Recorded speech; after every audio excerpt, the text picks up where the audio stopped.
came to the realization that we could work harder than anybody else in the room, and that we could strive and pursue something to the highest extent, to the fullest extent, but still produce no fruit from that labor.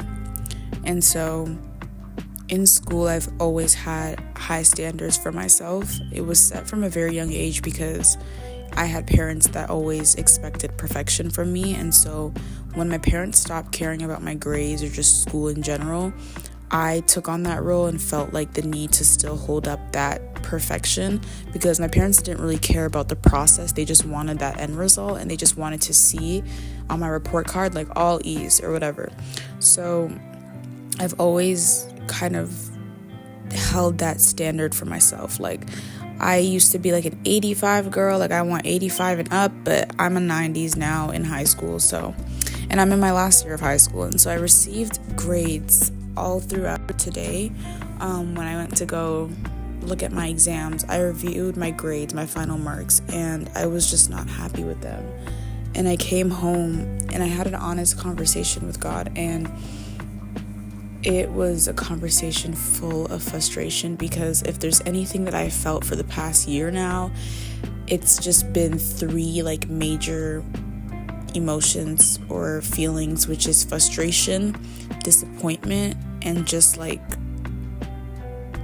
abandonment. That's the first word that comes up to my mind. I was gonna say like a feeling of being lost, but it's just abandonment. Like for a year, I've just kind of been riding off of what God told me, and I have endured a lot just by doing that.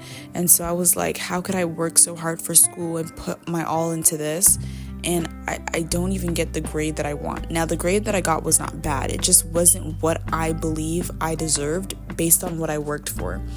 And I remember the book of Ecclesiastes, which says that a man will do all this labor under the sun, and it will be nothing but the pursuit of the wind. And that basically just means that somebody will labor and do all this hard work, but it will be nothing but trying to pursue the wind. And if you know anything about trying to chase after the wind, it goes in multiple directions. Like, there's just no end to it. And so I was mad about it, and I didn't understand like why. And I asked this question. I said, I just wanted the answer to this one question, which is, why do I always do the most, and why do I always work so hard and never get what I deserve?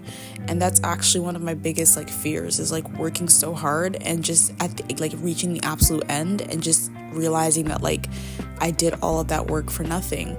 And so I hate being promised something and not getting it, because I grew up being promised so many things and just never getting it, and it's just completely destroyed my trust around promises. So when someone says they're going to do something, like I really hold them to it.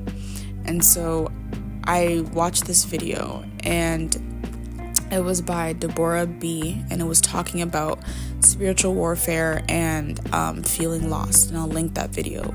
And she basically was talking about how sometimes we do things in our own strength, and it's actually self-righteousness, and it's actually telling God or telling the Holy Spirit that I don't need you for anything. I could do this on my own. And when that happens, it makes us more susceptible to the lies of the devil, to failure, whatever the case may be. And so I realized, when I went back on the whole conversation that I had with him, I realized that in everything that I was saying, I said, I have done this, I have been obedient, I have stopped this, I have sacrificed this, I have dropped this, I.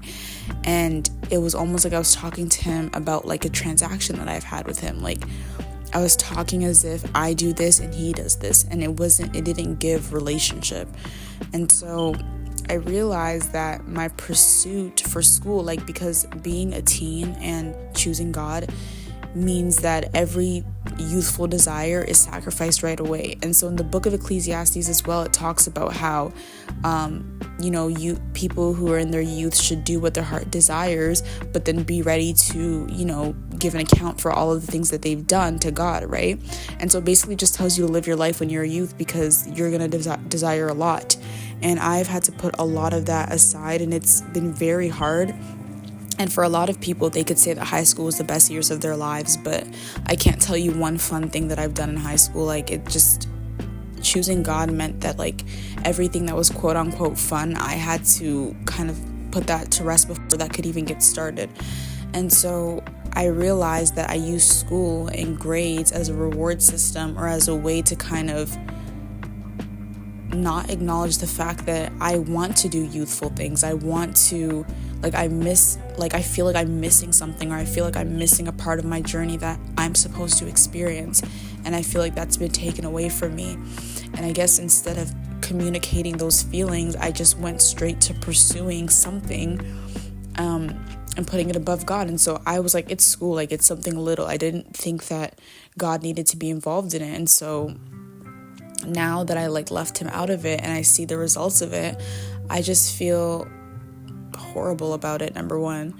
And number two, I just told God, I'm like, I want you to know that I didn't leave you out of this because it wasn't a conscious decision. It was a subconscious thing. I'm just so used to doing everything on my own.